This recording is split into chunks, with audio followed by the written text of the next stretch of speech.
Bismillahirrahmanirrahim. Assalamualaikum warahmatullahi wabarakatuh. Waalaikumsalam warahmatullahi wabarakatuh. Innal hamdalillah nahmaduhu wa nasta'inuhu wa nastaghfiruh wa na'udzu billahi min shururi anfusina wa min sayyiati a'malina. May yahdihillahu fala mudilla lahu wa may yudlil fala hadiya lahu. Asyhadu an la ilaha illallah wa asyhadu anna Muhammadan 'abduhu wa rasuluh. Allahumma salli wa sallim ala sayyidina Muhammadin wa ala alihi wa azwajihi wa qurratihi wa dhurriyyatihi wa ashabihi ajma'in, amma ba'd.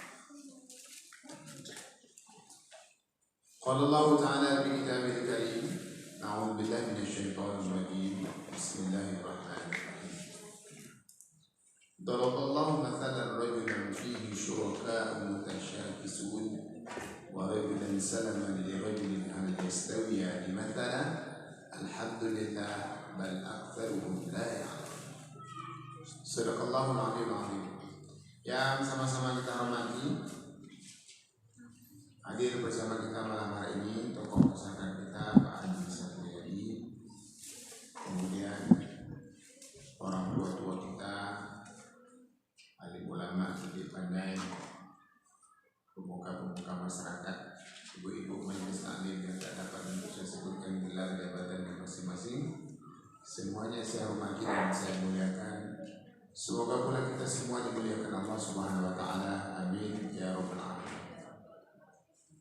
Alhamdulillah, segala puji kita peruntukkan hanya kepada Allah, karena Allah adalah satu-satunya zat yang memiliki segala bentuk puji-pujian. Karena itu kalau ada orang-orang memuji kita, maka kita mesti mengatakan kepadanya alhamdulillah. Maksudnya adalah segala puji itu hanyalah milik Allah. Saya ini tak layak kalian puji, tak patut kalian sanjung dan tak pantas kalian puja. Karena kita boleh begini, boleh begitu, Allah lah yang telah membuatnya begitu dan begitu. Tanpa Allah maka kita tidak ada sesuatu.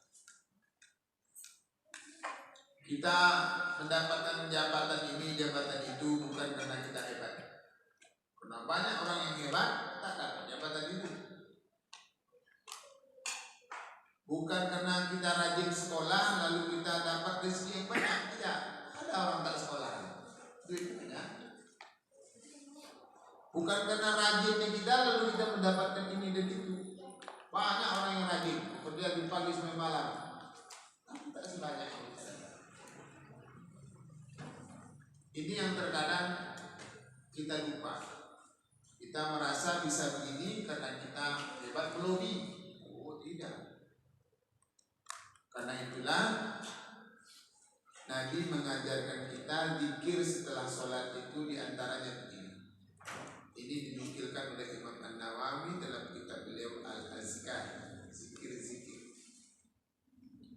Allahumma la mani'a lima a'taita wa la mu'tiya lima mana'ta wa la yanfa'u dzal jaddi minkal jadd. Ini dibaca setiap kita selesai sholat. Allahumma la mani'a lima a'taita. Ya Allah, tak ada yang bisa menghalangi suatu nikmat itu datang ke siapapun kalau Allah pengen membagi. Jadi tak ada orang bisa menghalangi karena Allah pengen bagi.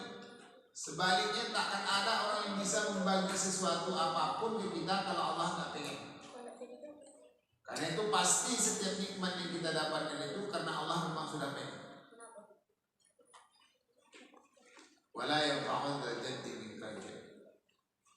Usaha yang kita lakukan itu sejatinya tidak akan berpengaruh apapun kalau Allah tidak ingin.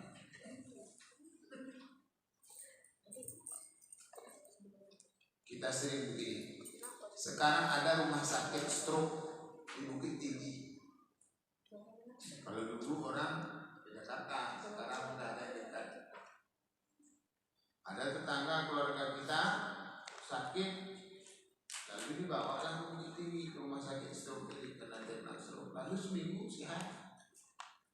Terus ada lagi keluarga kita yang sakit yang sama, suruh bawalah ke Bukit Tinggi, kamu tetangga kamu seminggu sehat. Dibawalah kawan ke situ, lalu sampai seminggu mati.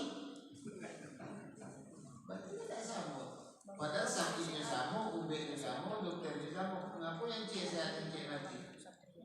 Sebenarnya bukan obat itu yang membuat dia sembuh. Allah yang menyembuhkan. Tetapi mengapa kita mesti berikhtiar? Berusaha itu perintah Allah SWT.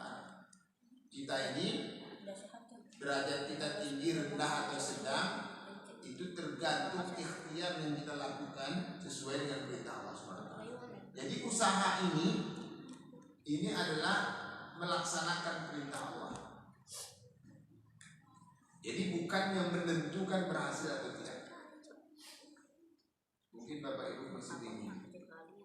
Nampak dari wajah-wajah, tapi bingung gara-gara semangkuk belum jalan, gitu. Semangkuk kue itu bagus kan? Ini contoh usaha itu tak berpengaruh. Tapi usaha itu perintah. Saya pengen minum, tidak dikasih air. Alhamdulillah. Kalau pengen minum, maka ini harus ada usaha. Saya harus pegang ini botol, lalu saya buka tutupnya. Ini bentuk ikhtiar saya nganakkan mulut saya, lalu saya tuangkan pakai ya. Tetapi tidak setiap usaha saya ini akan sukses dapat air, karena ada saja kemungkinan ya saya pegang, saya buka, saya nganakkan mulut, begitu saya tuangkan, entah apa yang menggigit, entah apa yang terlepas dari air tumpah. Usaha kan udah, tapi kok bisa? Allah yang menetapkan. Karena memang Allah katakan itu dari rezeki kamu, jadi lupa. Nah, makanya tadi kajian kita itu hakikat hidup. Hakikat hidup ini meyakini Allah segala-galanya. Itulah makna la ilaha illallah. Tidak ada segala sesuatu itu melainkan hanya Allah SWT. Nah, Bapak Ibu hamba Allah yang berbahagia, jadi kita bersyukur hanya kepada Allah SWT. Karena Allah lah yang patut dan layak serta pantas untuk kita syukuri. Karena dialah sang pemilik segala bentuk pujian dan syukur. Alhamdulillah. Selanjutnya salawat wa salam Allahumma shalli ala sayyidina Muhammadin wa ala alihi wa sahbihi ajma'in. Assalamualaikum ya Rasulullah. Semoga terus terlimpah tercurah kepada baginda Rasulullah sallallahu alaihi wasallam. Saya dengan Pak Haji Sabri ini dah lama kenal, setidaknya 2 tahun yang lalu lah. Semenjak saya ngisi kajian di musola dekat rumah beliau di belakang LP. Pak Haji kok banyak rumahnya, tapi orangnya setia, orang rumahnya itu rumahnya banyak. Rumah dia banyak. Orang kadang rumahnya banyak, orang rumah banyak. Kalau Haji tidak rumah banyak, rumah itu. Jadi dah lama beliau bercakap, aku ada rumah di dari hitam. Kita harus sekali datang besok. Ya Pak Haji, insyaallah. Inilah kesempatan Allah mudahkan dapat bersua di musola yang alhamdulillah sangat representatif, kalau bahasa sangat luar biasa. Tak ada lagi alasan kita untuk tidak datang ke rumah Allah ini. Katakan kepanasan dan dingin, atau kan tak ada makanan banyak, tinggal main aja lagi ya kan. Apalagi tak ada lagi, tinggal mau tak kita. Nah, saya ingin mungkin sedikit mensosialisasikan kampus lah, karena tadi Pak Haji agak kurang-kurang ragu menyebut nama kampus ini Pak. Ini mesti disebut, kita harus bangga punya kampus yang luar biasa. Dulu namanya IAIN. IAIN itu singkatan dari Institut Agama Islam Negeri. Atas segala bentuk kebutuhan, akhirnya IAIN ini berubah namanya menjadi UIN. Sebenarnya secara bahasa Indonesia bacanya UIN, tidak boleh UIN, karena kan beda akronim dengan singkatan. Kalau akronim itu dibaca, tapi kalau singkatan dieja. Tetapi kita bukan kan orang Indonesia tapi mengeja bahasa Indonesia, nah itu kok enak. Nah, seharusnya kalimat yang betul itu harus UIN kan? Nah, orang-orang sering menyebutnya UIN. UIN itu singkatan dari Universitas Islam Negeri Sultan Syarif Kasim Riau. Karena sekolah-sekolah agama, perguruan-perguruan tinggi agama Islam ini umumnya pakai nama semuanya ujung. Biasanya disematkan pahlawan-pahlawan atau orang-orang hebat di daerah. Kalau kita Sultan Syarif Kasim, Jakarta Syarif Hidayatullah, ada Wali Songo di Semarang, dan begitu seterusnya. Nah, mengapa berubah menjadi UIN? Karena ada kepentingan. Orang-orang ini dulu kurang berminat masuk UIN ini. Tidak tahu lah sebabnya. Ya banyak sebab mungkin. Karena bekerja di bidang agama ini duitnya sedikit. Sebabnya di antaranya kalau saya menduga itu. Jadi guru ngaji itu sekete ya. Kadang-kadang nggak perlu bayar. Nah, kalau ada infak-infak model itu, anak yatim, musola, ada MDA, infak sekete itu MDA. Yang mengajar di MDA itu biasanya dunia itu lah.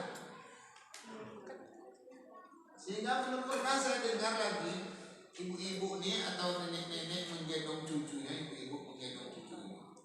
Biasanya kalau anak itu ditimang-timang, cucu-cucu itu ditimang-timang, copeklah udangan, copeklah udang cus, jadi dokter anak, jadi dokter itu, jadi tentara, polisi, jadi apa lah? Jadi pak camat, jadi bupati, ada tuh kan yang mau jadi guru ngaji, mana ada rasanya? Ada kan? Apa sebab orang tak mau jadi guru ngaji? Padahal bahasa surga itu langsung di guru ngaji itu. Tapi kenapa orang tak mau? Tidak. Nah, ibu-ibu kalau datang orang melamar anaknya apa kalau John? Ngaji bro. Siapa yang nak sekolah? Nah, itu alasan. Alasan ibu punya nak S2 itu.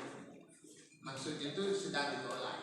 Jadi kalau ada kita datang ibu-ibu kok, katanya anak kamu kok nak sekolah lah. Itu berarti kita sedang ditolak. Tidak usahlah mengejek. Tak perlu buat tunggu. Tidak usah itu. Anda sedang ditolak. Ya kan? Nah, lalu pemerintah memikirkannya bagaimana supaya orang-orang belajar agama ini minatnya tinggi. Dirubahlah image-nya bahwa sekolah agama ini itu juga akan mendatangkan model ekonomi atau penghasilan yang baik. Sehingga ada upaya mengintegrasikan ilmu.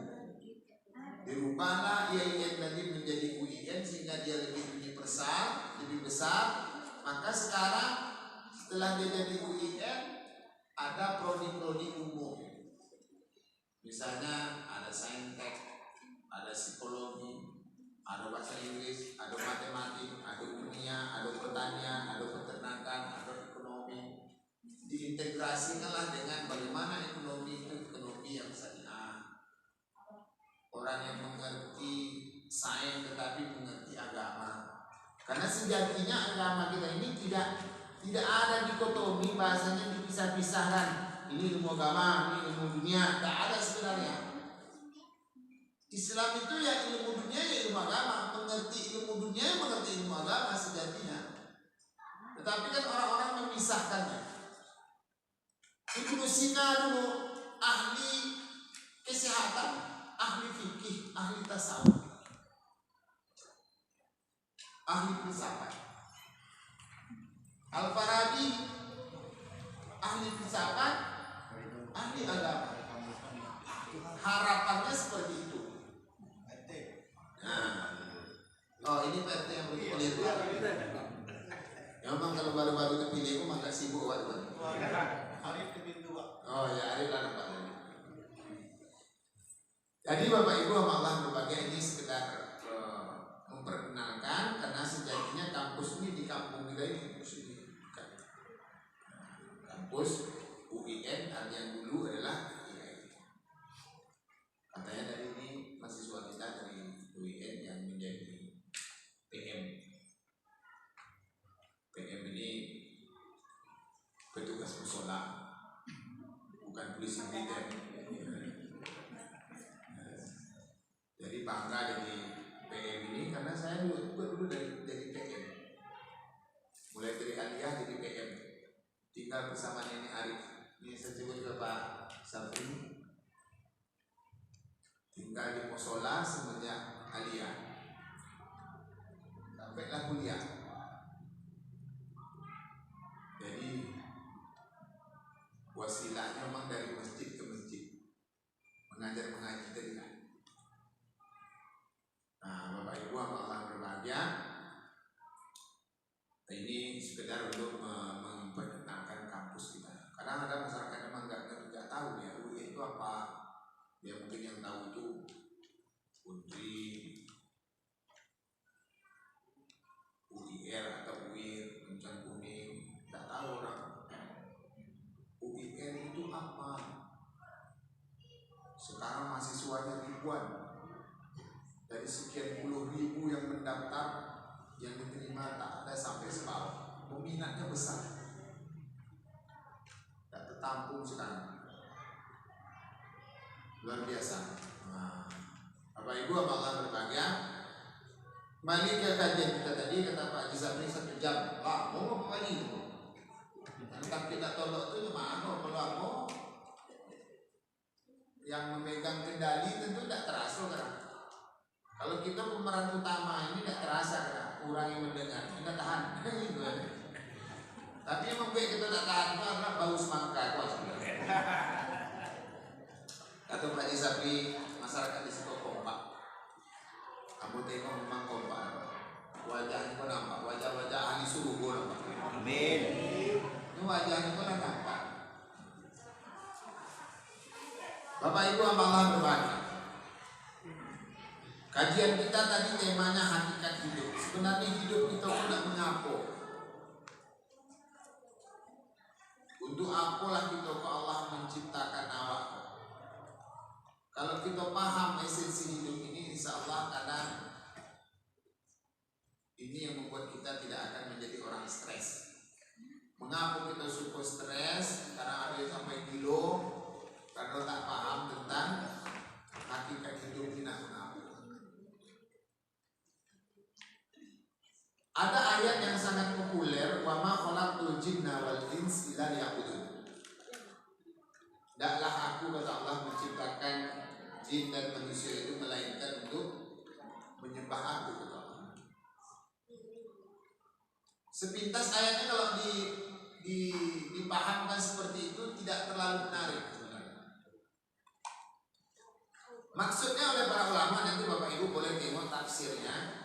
Sebenarnya Allah menciptakan kita dan jin itu adalah liya'rifuni. Allah itu ingin menunjukkan kepada kita siapa diri dia yang sebenarnya.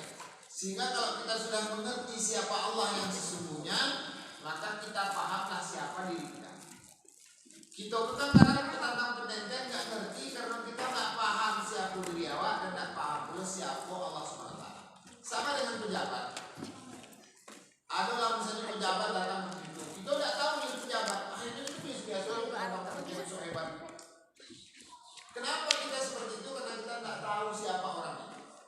Atau kita mau tahu-tahu lah tentang hebat pesini, kondisi itu ada suhu sini. So hebat kita mau tahu-tahu.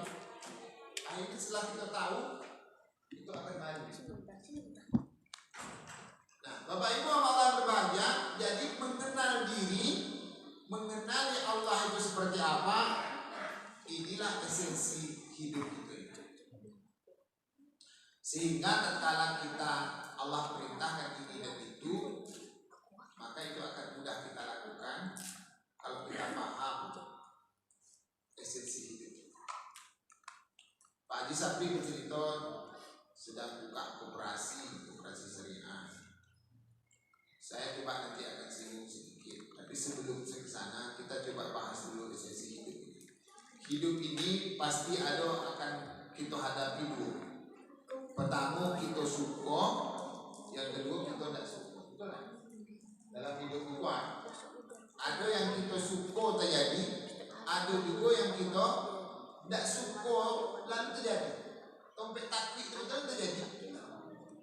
Lah capek kita nak mengelak-elaknya, terjadi juga dalam hidup. Sebenarnya ibu dulu mungkin berencana tidak suami ibu yang sekarang ini laki ibu. Dulu ibu-ibu berpikir laki dan bos ikut. Tapi apa yang kini pula? Iya. Apa-apa pun berbeda juga. Dulu rencananya tidak ada, kita bayang-bayang ibu itu kan jadi bininya. Tapi tak mengapa, akhirnya itulah yang dapat. Gimana cara? Ya kan? Nah, Bapak Ibu Allah berbahagia. Jadi dalam hidup ini akan kita hadapi itu sesuatu itu terjadi sesuai dengan keinginan kita dan terjadi tidak sesuai dengan yang kita inginkan. Bagaimana kita menyikapi keadaan ini? Biasanya kita akan berbahagia kalau sesuatu itu terjadi sesuai dengan yang direncanakan. Terus kalau tidak sesuai dengan direncanakan, kita kecewa, stres, bahkan ada orang yang gilo. Kan? Nah, Bapak Ibu hamba Allah berbahagia. Sebenarnya dalam hidup kita ini tidak ada yang tidak baik. Kalau kita contohkan tadi ibu nggak suka sebenarnya berencana dulu nggak suami yang sekarang ini. Suami itu kita bayangkan ideal lah, tubuhnya ideal, kemudian duitnya ideal, jabatannya ideal, pokoknya hebat lah. Tetapi Allah nggak bagi, dapatlah apa yang kini. Itu baru nyadar ibu baru beberapa tahun terakhir. Begitu apa ketelah pengakunya. Tengok ibu, ya lah tidak mengaku pula. Mendeliko pula.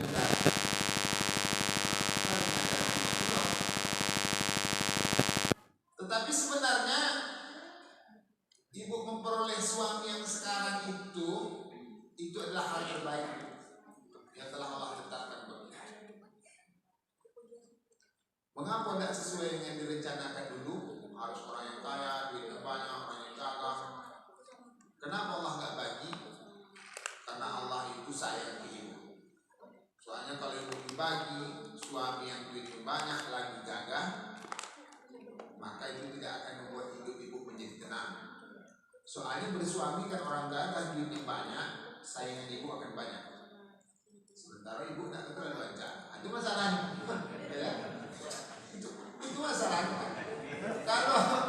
Kalau laki waktu ganteng duitnya banyak, kira-kira seluruh perempuan itu ya itulah keinginannya. Tentu saingan ibu semakin berat. Sehingga itu akan menyiksa ibu-ibu. Laki ibu terlambat, ibu langsung sadar. Kemana ya? Cek ibu belum balik.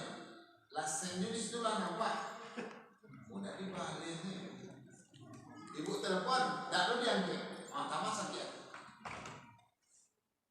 Begitu diangkatnya, pedusinya ngangkat. Apa kata pedusi? The number you calling operator. Jadi karena ibu tidak memiliki jantung yang kuat, fisik yang kuat, kata Allah tidak usahlah kau bersuami yang ganteng lagi banyak, nanti susah hidup. Sehingga suami kita itu biasa-biasa aja, amanlah hidup awak. Sehingga awak nak tidur duluan, ini belum balik, sedap aja untuk tidur. Tak kita ganggu loh. Karena dalam pikiran kita, dia nak balik, tak balik pun tak apa-apa. Nah lagi kan. Jadi ini penting untuk kita paham dan diri kita. Jadi tidak usah maksa, karena setiap apa yang telah Allah takdirkan itu pasti yang terbaik. Wa Allahu yuridu dhulman lil alamin. Wa Allahu yuridu dhulman lil alamin. Allah itu tak pernah menganiaya hamba-hamba. Walakin kanu anfusahum yadhlimun. Tetapi yang menganiaya diri itu ya diri sendiri. Kalau Allah tidak pernah menganiaya. Kata Allah, wa'ashiruhunna bil ma'ruf. Kalian pergaulilah istri kalian itu dengan baik. Fa in karihtumuhunna fa'asa an takrahu syai'an wa yaj'alallahu fihi khairan katsira. Kata Allah, andaikan ada di pasangan kalian itu kalian tak suka menengoknya. Ibu-ibu tak suka ke pasangan ibu, ke suami ibu, bapak-bapak ini tak suka ke pasangan bapak-bapak. Yakinlah kata Allah, wa asa an takrahu syai'an wa yaj'alallahu fihi khairan katsira. Yakinlah dari sesuatu yang kalian tak suka itu sebenarnya disitulah kebaikannya. Kayak contoh tadi, ketika suami kita tadi duitnya tidak banyak, tidak perlu ganteng, disitulah kebaikan. Kita tidak perlu risau akan kehilangan dia.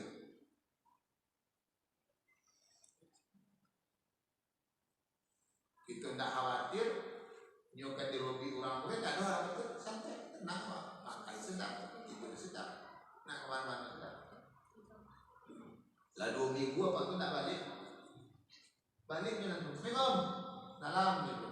Biasa aja, tak ada. Saya tanya ngapa bang balik lagi, tak ada tanya biasa aja.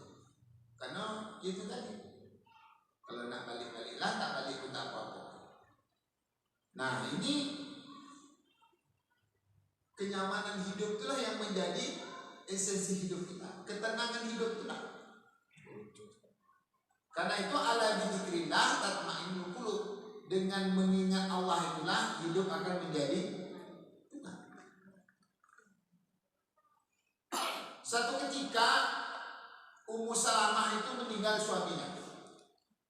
Siapa nama suami Ummu Salamah? Abu Salamah. Ya kan?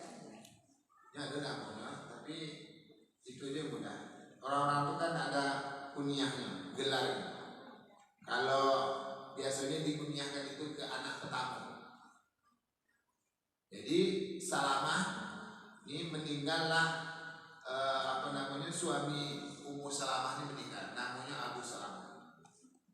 Dalam sebuah peperangan.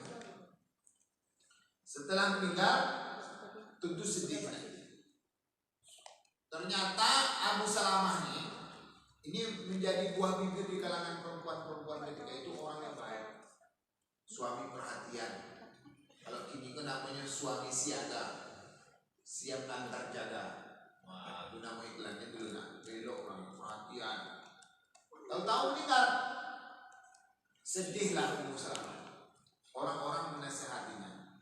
Ummu, ya udahlah, apa pasti ada pesan kebaikan dari Allah. Apa dia? Kalian mengejek ya Pak? Karena kejadian pada kalian. Kalau kalian yang merasakan belum tentu bisa. Wah, ini ungkapan ini kan selalu ungkapan orang itu. Kalian bisa mengejek itu tidak kalian merasa. Kalau kalian merasa ditolak, belum tentu deh. Wah, orang kan suka gitu. Ternyata begitulah dulu Ummu Salamah saking besar. Sehingga sahabat-sahabat pun ikut menasihati, tak mempan. Suatu ketika Nabi pun menasihatinya, Ummu, ya udah, Allah akan mengganti dengan yang lebih baik. Kata Rasul kepada Ummu Salamah. Ummu Salamah masih menjawab, ya Rasulullah, tak ada laki-laki lebih baik daripada Abu Salamah itu.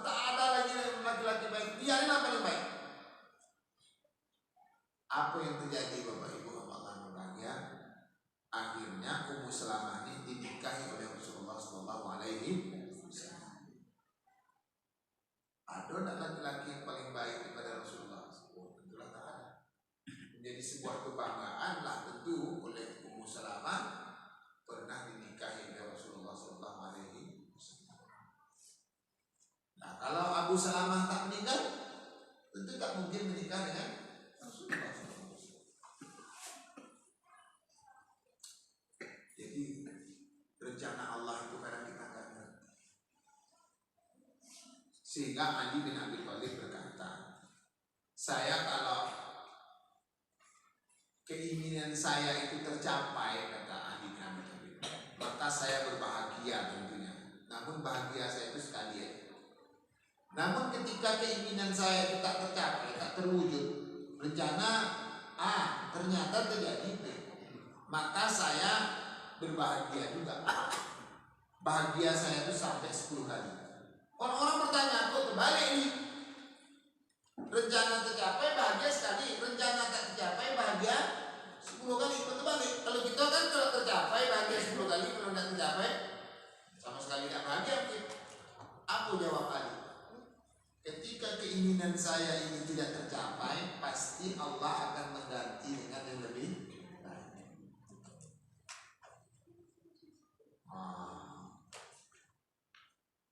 Beginilah cara kita melihat hidup.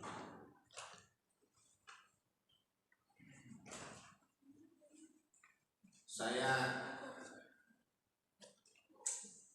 ketika musim haji dulu pernah ketemu dengan ibu-ibu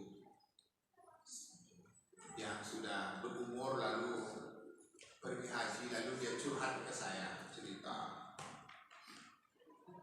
rupanya dia sudah lama merencanakan pengen naik haji tak tercapai karena hidup susah. Akhirnya naik haji lah.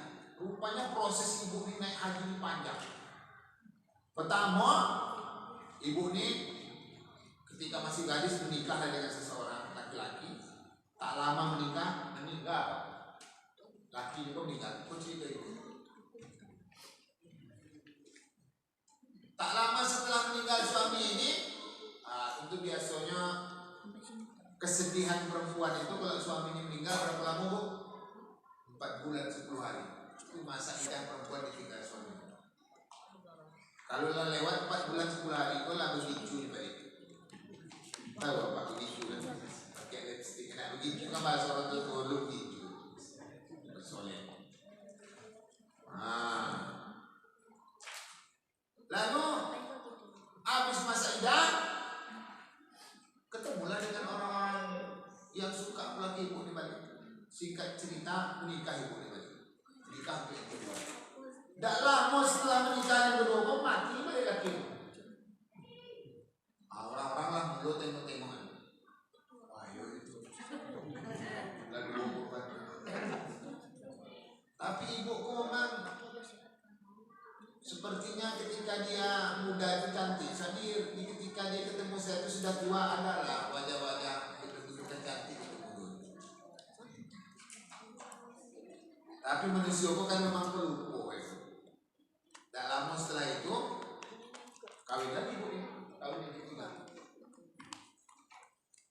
Tak lama setelah kawin itu, yo mati dua balik ketiga. Itu orang-orang lah berbunyi tetap di kampung. Kalian yang sampai kayu ini bahaya, nanti ibu korban itu memang lain, tak habis itu.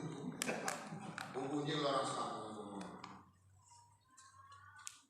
Lama, ibu kok pergi merantau.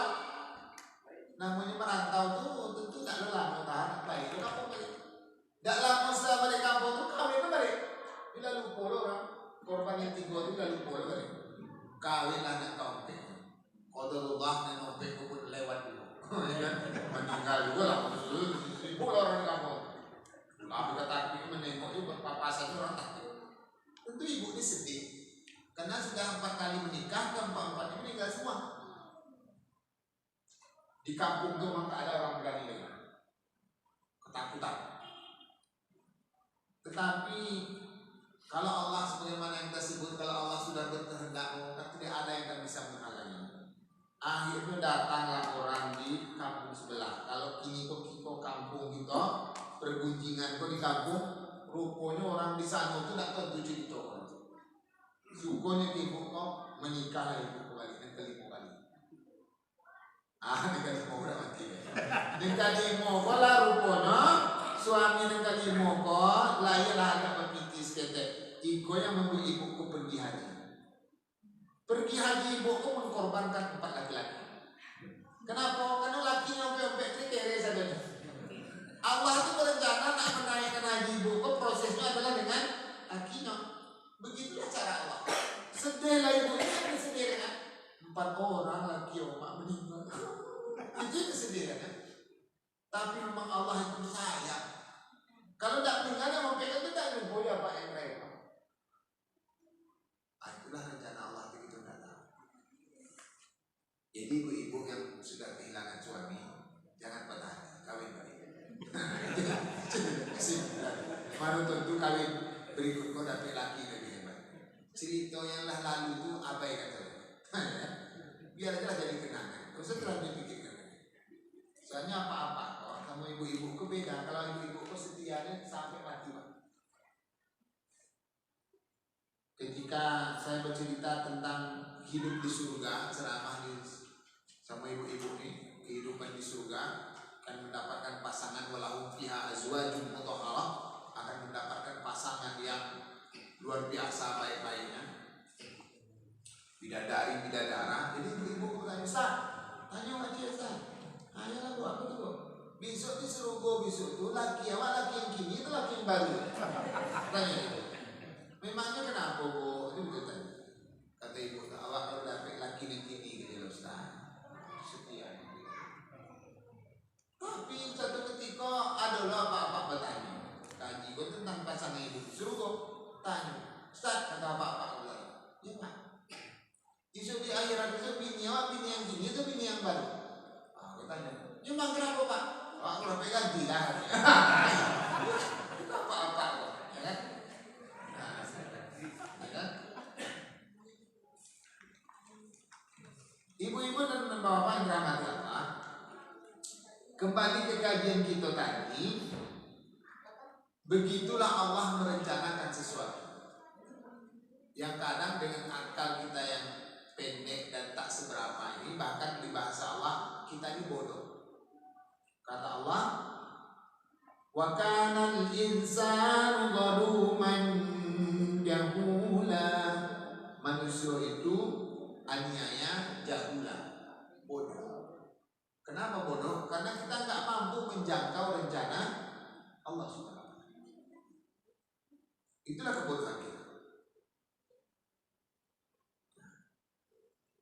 Memahami Allah yang Maha Kasih Maha Penyayang, berbuat pasti yang terbaik buat kita ini, pemahaman inilah yang sejatinya menjadi esensi hidup kita. Makanya tadi wa ma khalaqtul jinna wal insa illa liya'budun. Maka liya'budun itu oleh para ulama tafsir maknanya liya'rifuni. Tidak aku menciptakan jin dan manusia itu melainkan liya'rifuni, melainkan agar mereka itu mengerti, paham siapa ada di sesungguhnya kata Allah. Siapa Allah itu sesungguhnya? Allah itu adalah zat yang Maha Pengasih lagi Maha Penyayang, Maha Bijaksana. Pasti Allah ini akan menetapkan sesuatu yang terbaik buat kita. Yakin ya? Kalau ada sesuatu yang kita rasakan tidak baik, sebenarnya atas kebodohan kita sajalah kita tidak mampu memahami itu sebuah kebaikan. Setelahnya kita akan tunggu apa rencana Allah SWT. Dan Allah memang tidak akan menguji kita di luar batas kemampuan kita. Ketika Allah menetapkan sesuatu yang itu berat, yakinlah Allah telah mentakarnya, keadaan itu pasti kita akan bisa menyelesaikan. Karena itu jangan bunuh diri dulu. Karena Allah tidak akan memberikan suatu ujian apapun, melainkan Allah untuk telah mengetahui kita akan siap menghadapi keadaan. Bapak Ibu hamba Allah yang berbahagia, itu kajian kita pertama tentang esensi mengenal Allah. Kemudian tentang koperasi syariah kita. Dalam hidup ini agama Allah SWT telah mengatur setiap lini kehidupan kita. Tak satu pun dari kehidupan kita ini melainkan semuanya sudah diatur oleh Allah SWT. Tidak ada agama yang paling kebaikan hanya Islam yang mengatur setiap lini kehidupan kita. Bahkan dari kita tidur sampai kita tidur lagi, semuanya diatur. Masuk ke kamar mandi kita diatur. Kaki mano duluan, kaki mano yang harus keluar duluan, masuk anu duluan, apa yang mesti dibaca, kemana kita menghadap, semua ada diatur oleh Allah. Menguang aja kita ada atur. Terkencing kita ada atur. Itu tidak ada di agama yang lain. Karena itu bila hal-hal yang sangat kecil seperti ini Allah atur, apatah lagi hal yang lebih besar, yakni menyangkut masalah tata ekonomi kehidupan kita. Allah tidak membolehkan kita menggunakan sistem riba.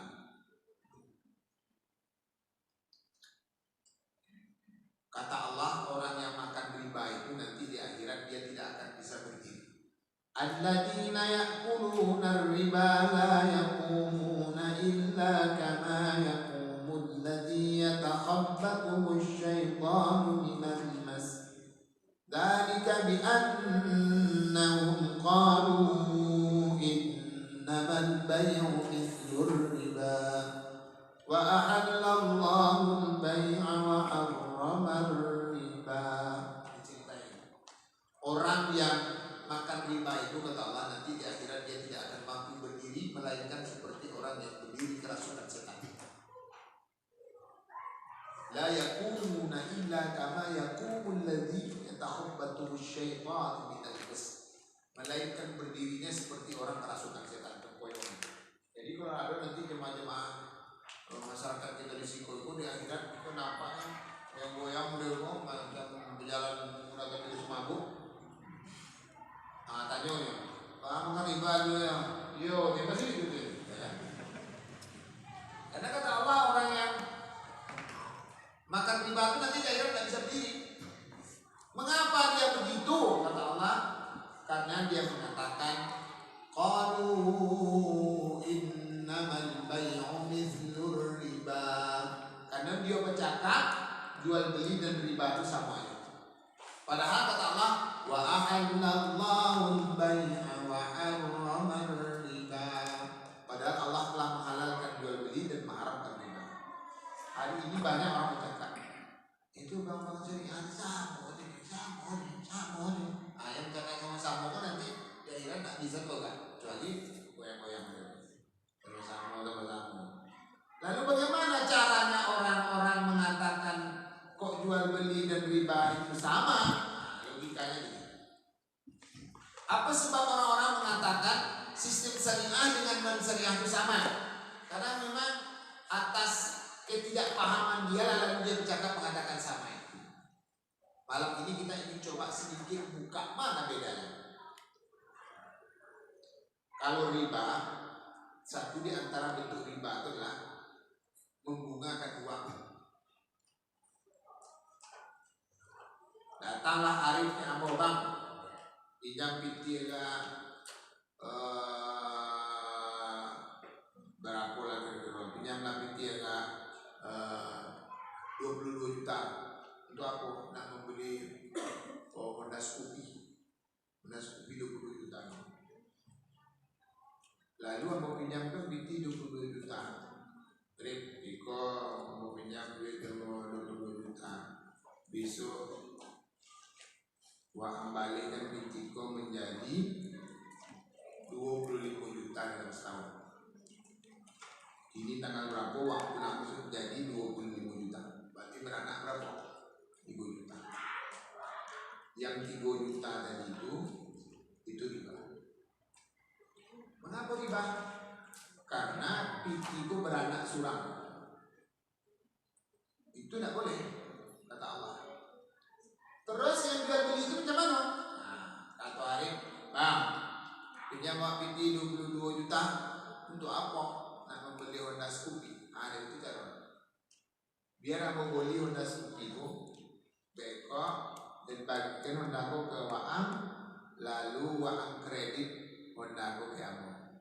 Jumlah totalnya dalam setahun itu harus Waang pulangkan menjadi 20 juta. Ini halal, ini jual beli. Mengapa ini sistem seperti ini halal? Karena ada benda yang dijual. Kata orang-orang kafir dulu, sama yang mana? Kan sama-sama 3 juta untungnya. Yang tadi pici diperanakkan 3 juta untungnya, kok dijual Honda 3 juta lu untung sama yang mana bedanya? Beda kata Allah. Bedanya yang tadi pici ini beranak langsung, dan kok ada benda yang kau jual lalu dibeli. Sama tuh ya. Kalau sama juga nanti tidak bisa beli. Jadi Allah itu yang diminta itu caro. Caro ini tidak boleh memperanakkan pici langsung. Sama dengan nikah. Ibu-ibu pengen punya cucu. Bagaimana cara punya cucu? Tentu anak awak harus punya anak.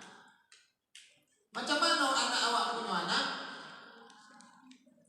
Harus ada laki-laki itu jantannya. Kira-kira bisa nggak perempuan itu hamil tanpa nikah langsung berhubungan badan? Bisa nggak? Bisa. Tapi cara itu haram. Yang benar itu anak awak tadi harus menikah dulu dengan laki-laki. Punya anak ini halal. Jadi yang orang berzina haram, yang menikah halal. Padahal hasilnya tetap sama punya anak. Sama kan? Kalau kita pengen punya anak kan mesti harus menikah. Gaul aja perempuan itu udah selesai, sama aja. Tak menikah dulu atau main langsung aja sama aja. Tetapi yang main langsung haram, yang pakai menikah halal. Yang piti diperanakkan langsung haram, yang pakai jual beli halal. Itu bapak kok mengganggu paham atau apa?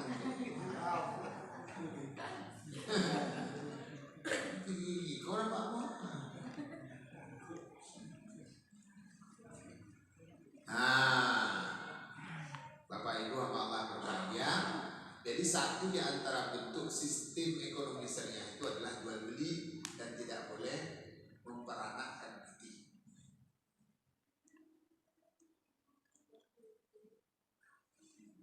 Itu satu. Karena itu sistem ekonomi syariah itu satu di antaranya adalah meniadakan peminjaman uang secara langsung, tetapi harus ada benda yang dijual dan beli. Sebenarnya banyak lagi sistem lain, tapi kalau ada sistem begini itu sementara. Orang kau hanya bagian sedikit aja di antara model sistem ekonomi dalam Islam. Sistem ekonomi dalam Islam. Bapak Ibu Allah berbahagia. Lalu sistem ekonomi syariah ini telah dilaksanakan oleh orang yang tidak Islam, yang di Denmark. Jadi ada perbankan syariah di Denmark. Jauh sebelum Indonesia ini membuat perbankan syariah, di Denmark sudah membuat. Padahal orang tidak Islam.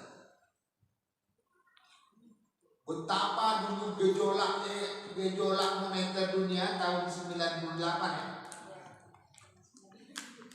Itu perbankan yang tidak luluh lantak di Denmark itu hanyalah perbankan syariah. Ketika tahun 98 itu kita juga dihantam oleh krisis moneter, maka bank yang tidak dilikuidasi, bahasa orang ekonominya, perbankan syariah. Yang sisanya itu di merger lah tadi apa namanya. Itu Bank Mandiri itu kan gabungan dari berbagai bank. Tidak kuat. Sebenarnya Allah itu sudah menunjukkan bukti-bukti, tapi kita kok kadang bohong. Itu masalah. Madan, awak kosong hebat, dan para pemegang kendali ekonomi itu kalau pakai perbankan syariah itu untungnya lapek. Orang itu nak coba. Bagaimana sistem perbankan itu tadi menguntungkan dinyo dan memiskinkan awak. Kita tengok di perbankan konvensional. Kalau Bapak meminjam PT 100 juta dalam waktu 3 tahun, terus begitu Bapak dalam waktu 2 tahun pengen melunasi, boleh nggak? Boleh. Tetapi Bapak dipinati. Macam mana dipinati? Bapak harus tetap bayar bunga yang tersisa. Baik, awalnya nak membayar utang awak juga, tetap awak mau pinati. Atau minimal pinati itu bayar 1 bulan angsuran. Kadang ada menjahit utang awak tadi itu, misalnya tadi utang awak 300 juta selama 3 tahun. Misalnya sebulannya terkena lah kita harus membayar sekitar 4 jutaan atau berapa. Nah, yang ngompe juta itu dibuat aturan orang itu. Ternyata yang awak ansur utang itu cuma 5%, sisanya 90% itu bayi umum aja. Jadi lah 2 tahun awak bayi utang awak tadi tidak beransur pokoknya. Utang 300 juta lah berjalan 2 tahun. Utang lo menggali dari di situ. Seharusnya itu kan lebih separuh utang lo bayar. Ternyata utang itu masih terbayar 50 juta itu. Kalau yang awak ansur di buku itu hanya buku-bukunya. Itu dia. Macam mana supaya ini banyak dan awak pun mesti beli. Itulah model-model yang memang sistem ekonomi yang tidak menolong awak.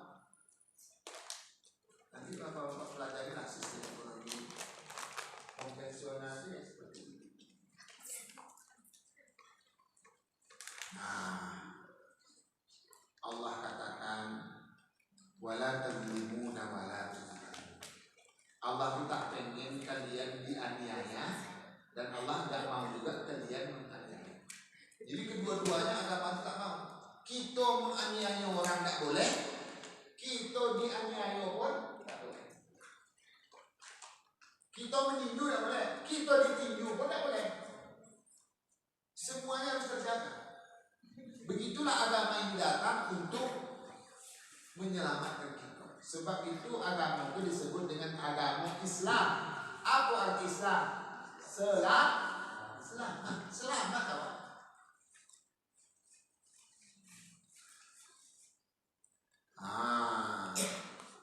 Kembali ke judul itu tadi, itulah esensi hidup yang ditawarkan oleh agama. Sebab itu Bapak Ibu Allah berbahagia, berbanggalah sudah berada dalam agama yang tepat. Karena itu, mari kita terus belajar tentang bagaimana sejatinya Allah mengatur kita dalam beragama ini, supaya kita semakin hebat, semakin cerdas, semakin kita bangga, dan semakin kita pengen mengerti siapa sejatinya Allah Subhanahu Wa Taala dan siapa lagi kita sesungguhnya. Saya kira demikian yang dapat saya sampaikan, semoga bermanfaat. Waktunya untuk makan semangka dan selalu. Billahi taufiq wal hidayah. Assalamualaikum warahmatullahi wabarakatuh. Ya, doa Al-Fatihah. A'udzu billahi minasyaitonir rajim. Bismillahirrahmanirrahim. Alhamdulillahirabbil alamin. Arrahmanir rahim. Maliki yaumiddin. Iyyaka na'budu wa iyyaka nasta'in. Ihdinas siratal mustaqim. صراط الذين أنعمت عليهم غير المغضوب عليهم ولا الضالين آمين. نعوذ بالله من الشيطان الرجيم. Kami berlindung kepada Engkau ya Allah dari segala bentuk penyuruhan setan yang terkutuk. Bismillahirrahmanirrahim. Dengan nama Engkau ya Allah yang Maha Pengasih dan Maha Penyayang. Alhamdulillahirabbil alamin. Segala puji bagi Engkau ya Allah, penguasa alam jagat raya ini. Allahumma salli ala sayyidina Muhammad wa ala ali sayyidina Muhammad. Salawat dan salam Kau limpahkanlah kepada junjungan kami Nabi besar Muhammad SAW beserta seluruh kerabat dan keluarganya ya arhamar rahimin. Allahumma ighfir lana dzunubana, ya Allah ampunkanlah segala bentuk khilaf salah kami. Wa liwalidina, begitu pula kesalahan ayah mak kami. Warhamhum, rahmatilah dan kasihlah mereka ya Allah. Kama rabbawna صغارا sebagaimana mereka telah mengasihi kami sejak kami kecil dulu ya Arhamar Rahimin. Terkhusus kepada ayah mak kami yang telah mendahului kami di alam kubur sana. Allahumma ja'al qabrahum min riyadil jinan. Ya Allah, jadikanlah kuburnya sebagai taman surga. Wa la taj'al qabrahum mufratin min hufarin niran. Jangan kau jadikan kuburnya sebagai yang di neraka ya Arhamar Rahimin. Rabbana zalamna anfusana. Ya Allah, kami telah banyak menganiaya diri kami. Wa illam taghfir lana, jika engkau tak ampuni kami, wa tarhamna, engkau tak kasih dan rahmati kami, lanakunanna minal khasirin, maka kami akan termasuk golongan hamba-hamba engkau yang merugi ya Rahman Rahimin. Rabbana la tu'akhidna in nasina, engkau jangan hukum kami Allah in nasina jika kami terlupa, au akhtana, atau ketika kami melakukan kesalahan ya Rahman Rahimin. Ampunkan segala bentuk hilaf salah kami ya Muhibas Sa'in. Rabbana hab lana minas salihin, jadikan anak-anak cucu-cucu kami orang-orang yang soleh solehah. Rabbana hab lana minas salihin, jadikan anak-anak cucu-cucu kami orang-orang yang soleh dan solehah. Rabbana hab lana min azwajina, jadikan pasangan hidup kami, suami dan istri kami, wa dzurriyyatina, begitu pula anak keturunan kami, qurrata a'yun, orang-orang yang menyenangkan mata dan pikiran kami, waj'alna lil muttaqina imama, jadikanlah kami imam bagi orang bertakwa ya Rahman Rahim. Rabbana atina fid dunya hasanah, ya Allah selamatkan hidup kami di dunia ini, wa fil akhirati hasanah, selamat pula telah hidup kami di akhirat, wa qina adzabannar, jauhkan kami Allah dari siksa neraka. Walhamdulillahi rabbil